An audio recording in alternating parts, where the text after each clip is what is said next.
Hi, my name is Penny and welcome to my channel. Tonight's video is on dating, safety, and alcohol. It is never safe to mix those two. Now, if you are sexually assaulted and you had been drinking, I am not blaming the victim.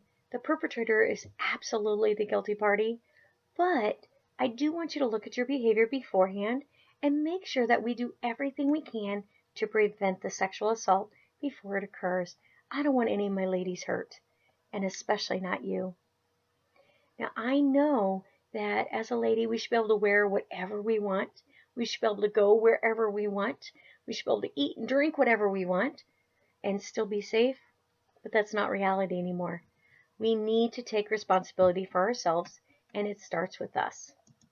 Now, alcohol, having a drink or two does relax you.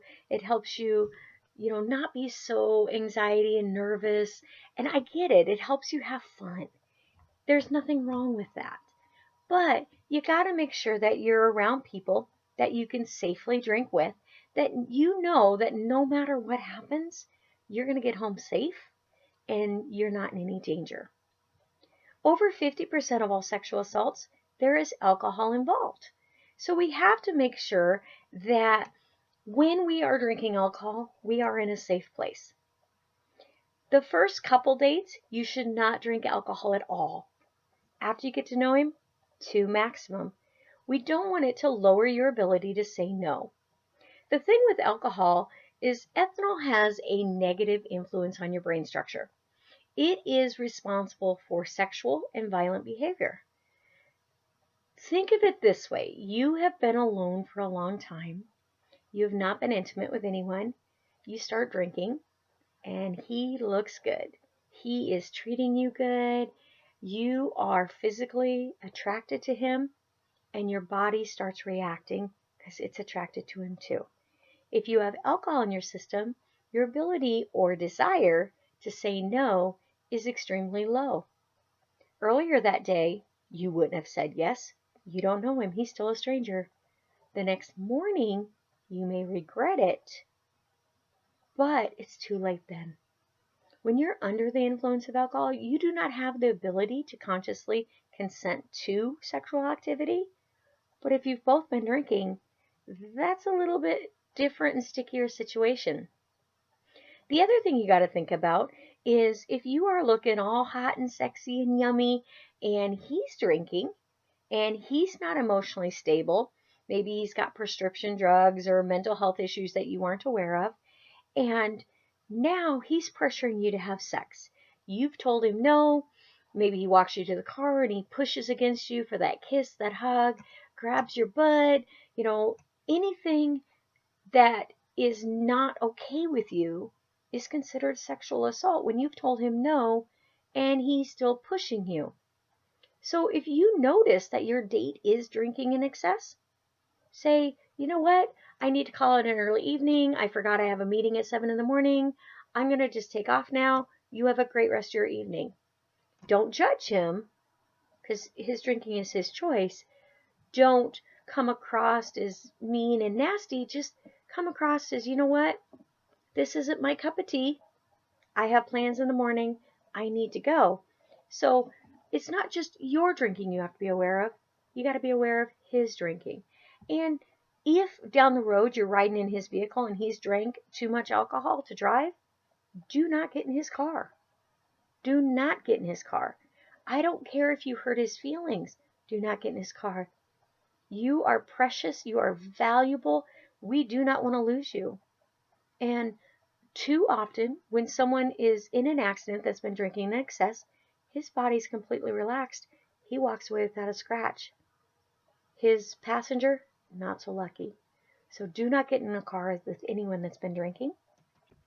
Limit your alcohol during dates if you have any at all. And then the last thing I want to touch on is drinking without consent. What do I mean by that? This would be kind of like the date rape drugs.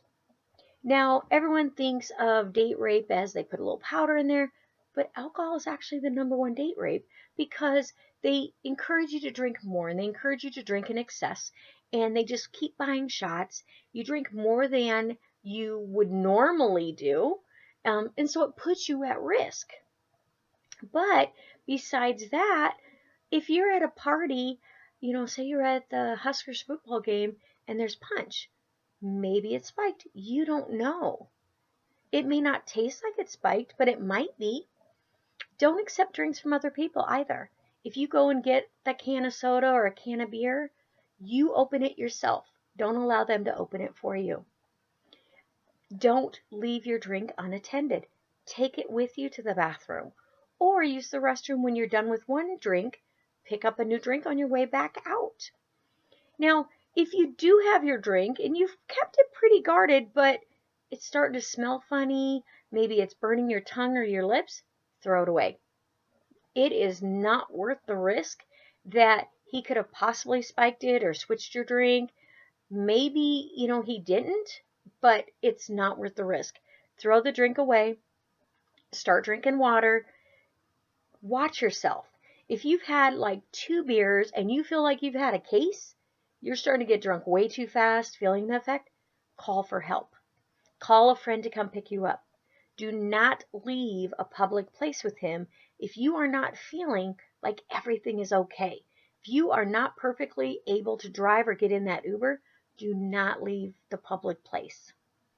If you feel way more than what alcohol should feel like, you're feeling extremely exhausted, and you're still in a public place, I would say even approach the staff.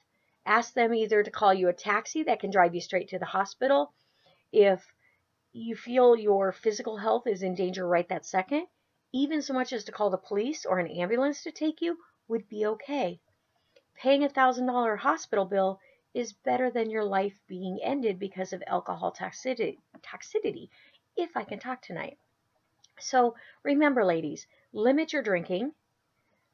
Watch his drinking. Make sure he's not drinking in excess either. And then limit the ability for others to put drinks in you without your knowledge. Dating safety starts with you, ladies. Make sure that you're doing everything you can because I want you safe and I want you going home tonight. Have a great rest of your evening. I'll talk to you later. Bye.